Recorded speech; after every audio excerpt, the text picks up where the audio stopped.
This is a $599 budget electric bike with spec and features way beyond its class. In this video, we'll review the Macwheel LNE 26 e-bike that has 250 watt motor, detachable battery, 26-inch large wheels, and 50 miles of range. Hello everyone, thanks for clicking on this video. If you're new here, my name is Shiva Sapkota. I'm an engineer out here in Colorado, USA, and I make videos on electric mobility such as Tesla, electric bike reviews, and electric scooter reviews. If you like what you see here today, please consider being a channel subscriber so you don't miss any of my future videos. We talk a lot about smaller, low-end, entry-level electric bikes in this channel, such as the Jetson Bolt Pro and DYU S2. While those bikes are great, they also lack some of the features that are typically found in somewhat of a higher price electric bike where you have an adjustable pedal assist, you have an option for gears, you have a display, larger tires, and so much more. Matter of fact, a lot of you have emailed me asking me to find and review somewhat of a budget electric bike with some of those added features. So today we're going to review a $599 Macwheel electric bike which has some of the features that you have requested, and I think this is a great bike, entry-level bike still for folks who want to get into electric bike, who want to get around town and just cruise on an electric bike where you can get a little bit of support from the motor and at the same time be comfortable and have some of the features and convenience that you have been looking for. Macwheel LNE 26 is a step-through electric bike. Propelling this e-bike is a 250 watt hub motor, which is lower than the typical 350 to 500 watt motor we find in e-bikes these days. But this motor does get going rather quickly and powerful enough to go through small hills and bumps. Powering that motor is a 36 volt 10 amp hour lithium ion battery, which is detachable for easier charging. You can get 22 to 25 miles of range just using the throttle and 40 to 50 miles using pedal assist. Keep in mind the range differs by multiple factors such as your weight, speed, terrain, and wind. It features a 7-speed gear system from Shimano, pretty typical on electric bikes these days. The maximum speed on this bike on normal terrain is 15.5 miles per hour using the throttle. You can get slightly higher speed with pedaling, but you can easily spin out. The LNE 26 comes with front and rear rim brakes, which is different than the typical disc brakes we see in other electric bikes. More on that later. The front wheel has a quick release mechanism to easily remove the wheel. The frame is made out of lightweight yet sturdy aluminum alloy. The Macwheel LNE 26 not only comes with both front and rear fenders, but it also comes with a nice rear rack with 2 different points of structural support, allowing you for a heavier cargo. Keeping you safe at night is a bright headlight in the front which provides decent amount of light, rear reflector, and reflectors mounted on each wheel. The seat saddle is pretty wide and comfortable. Now let's talk about the cockpit of this electric bike. These are rather wide handlebars and shaped perfectly for many people. Turning is really easy with these handlebars. This e-bike features very comfortable and ergonomic shaped handlebar grips. On the right, we have a half twist throttle and a kill switch underneath. This switch allows you to only activate the throttle when you absolutely want to use it, even when the bike is power on. Next, there is a 7-speed Shimano shifter, which you can use your thumb to go up or down. Moving towards the left, we have this small display that features power indicator, battery level, and pedal assist modes. You can use the plus and minus to change the pedal assist settings, and you can completely turn the pedal assist off with the 0 setting. Before I show you how to set this bike up for the first time, I want to share my honest opinion about this bike, my likes, my dislikes, and how does this bike compare to other smaller electric bikes that we have reviewed in this channel. First of all, I strongly believe that this is a step up from the lower end, smaller electric bike like the Jetson Bolt Pro. Allow me to explain my thoughts. This is a full-size electric bike for $599. It is really hard to beat that price for what it offers. I had my wife test this electric bike to just get another set of opinion, and she thought this was a very comfortable ride. even comparison to some of the higher end electric bike that we have reviewed in this channel.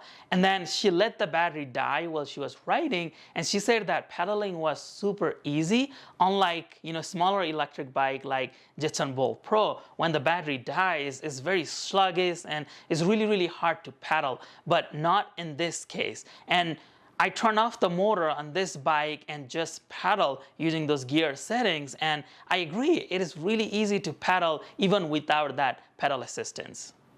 Being a larger size electric bike, this still offers a step-through option for those of you who are a little bit nervous about taking on a full-size electric bike.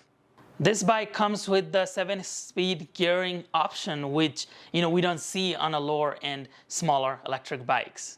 The 26-inch diameter tires allows you to take on some of the moderate terrains without feeling so much of the bumps compared to if you had smaller 14-inch or 12-inch or 10-inch tires. The Macwheel LNE 26 comes with an adjustable pedal assist settings. This is a huge step up from those smaller bikes where you just have one level of pedal assist and it just gives you that push on one level no matter what. But here with this bike, you have an option to adjust it from 0 to all the way to 5 for the pedal assist. So however you are feeling that day when you are riding it, you can adjust the push, the help that you get from the motor while pedaling. And that 0 pedal assist setting is really big because that means you can completely turn off the pedal assist and just ride the bike normally and only use the throttle whenever you want to, which is amazing because you don't see that adjustability on the lower end bike. You have to actually modify your bike to be able to do that. The pedal assist actually kicks in right away. I had to get myself used to using pedal assist on this bike because even at setting 1, you feel the assist kicking in for you right away. This bike comes with full fenders, both front and rear, and then on top of that you get a rear rack. Those fenders, even on higher end bike, you don't get those with the bike, so that was a bonus. But that rear rack was really a big bonus because this is not one of those racks you put it on the back of the seat post, which has a very low weight limit. This one is a larger rack with 2 different connections. There is one on the back of the seat, and then there is one on the hub where it provides support on 2 different areas, allowing you to add a larger, more heavier cargo on the bike. The detachable battery is a huge step up from a smaller size electric bike or bikes in this range, because with that detachable battery you get a couple of benefits. One, as I have talked about on the Jetson Bolt Pro, I had to modify the bike, open the controller housing, get some cables, and add a second battery where I can put it on the rack. With this bike, you don't have to do any of that. You can buy another second battery and then just leave it on the rack, and then you can just swap the battery when one of the battery dies. So this is a huge step up in that sense. It adds convenience. But what it also does is that battery, you can take it inside and just charge the battery inside your house and leave your car in the garage, because you don't want your battery sitting on a cold temperature, especially if you live in a sub-zero temperature. You absolutely don't want that bike just sitting on your garage where it gets really cold. You want to take it inside. But in this case, you don't have to take the bike inside. You can just take the battery and then just charge the battery inside and just use it whenever you want. Finally, that half twist throttle that is on your handlebar grip, but at the same time it is kind of on the side of that handlebar grip where you intentionally have to twist the throttle to get the throttle going, is a big added safety features. We have seen this feature on higher end bike like the Aerial Rider Ride Deal that costs about $1,000 we reviewed here, or even more expensive bikes. So I was really happy to see that they have this feature. In addition, they also have a kill switch right underneath that throttle. So that switch has to be on, and then you have to intentionally twist the throttle for it to go. And this is a big step and an upgrade for those of you who have been emailing me to find a switch like that for the Jetson Bolt Pro. I had to install a twist throttle for that same reason, because you accidentally twist the throttle while the bike is powered on, and there's no way to turn the throttle off on those lower end bikes where it is a part of your handlebar grip, and you twist it accidentally, the bike just goes and you didn't mean to. So this kill switch feature with a only half handlebar grip throttle, I really like that. It is a very great safety feature. Having said all of this, I'm not trying to sugarcoat this bike. This bike is not perfect and definitely not for everyone. It is a huge step up from the lower end bikes, but it also does lack some of the things that I was surprised I couldn't find in this bike. Number one, those rim brakes. I wish this bike had a disc brake because disc brakes are more reliable for electric bikes. At least in my opinion, I prefer the disc brake because the stopping distance is shorter and I just feel more comfortable riding with the disc brake for an electric bike with powerful motor. Even though the 26-inch larger tires allow you to take on, more terrains and they make you not feel some of those bumps on the road and they're just bigger and easier to ride with, the tires are really, really skinny. They have a very small tread. It's kind of funny when you look at those tires, how small they are. I'm pretty sure they perform well so far. We have had great success with this bike, riding around. It has an excellent performance, but I wouldn't take this off-roading or any of that. I think it would be a strictly, city cruiser where you can just get around town in this bike. It's a great bike, but those treads, they are very, very small. I am also very surprised they didn't put a 350-watt motor on this electric bike. I don't know what the cost difference would have been for them to go from 250 to 350, because 350 would have probably made this, the ride a little bit more powerful. With all fairness, the larger tires make you, tackle some of those hills and whatnot with an ease compared to like a 350-watt motor on a smaller tires. But I was really surprised. I think 350-watt would have been very idle for this bike. With all of that, let me show you how to set this bike up for the first time. This bike follows a typical e-bike setup. It comes very well protected with lots of padding and wraps. In the parts box, you can find a multifunction tool that we'll use to set up the bike. Pedals clearly labeled left and right, and an owner's manual. Quick release assembly for the front tire, and the battery charger in a separate box. Let's install the front wheel so we can put the bike on a stand. To fit the front wheel, you will have to first unhook the brake pads by pulling on the brake wire. Once you loosen those brake pads, you can simply slide the front wheel and let the forks rest on the hub. Insert the quick release tab from one side and use the thumb screw on the other side to tighten the quick release. Once it is tight, go ahead and push the quick release tab to secure it. To install the handlebar, simply slide the handlebar stem into the stem assembly. Use an Allen key provided to tighten the bolt on the top. Next, align the handlebar to the stem and adjust for your riding comfort. Once you find a good position, go ahead and use the Allen key to secure the handlebar to the stem.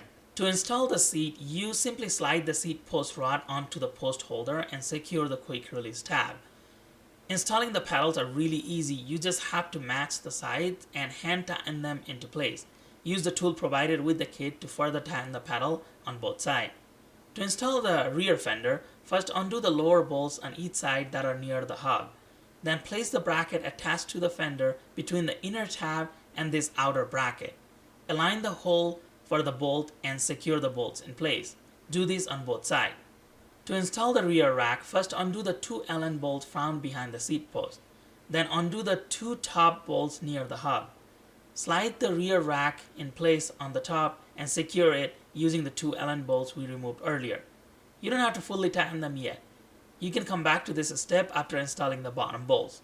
Now align the bottom support brackets with the screw holes and install the bolts on both sides. Tighten all 4 screws. The rack installation is now complete. To install the front fender, just align the top bracket of the fender with the screw hole on one side and align the headlight with the same hole on the other side. Insert the Allen bolt through one side and tighten it using the tools provided. Finally, to install the front fenders, remove 2 Allen screws from near the hub. Align the fender bracket with the screw hole and put those Allen screws back in. Tighten them to make sure the fender is secure. The installation is now complete. I hope you enjoyed today's video. If you did, please don't forget to give this video a thumbs up and subscribe to the channel. I'll be back again with similar videos in the near future. Thank you very much for your continued support. Namaste.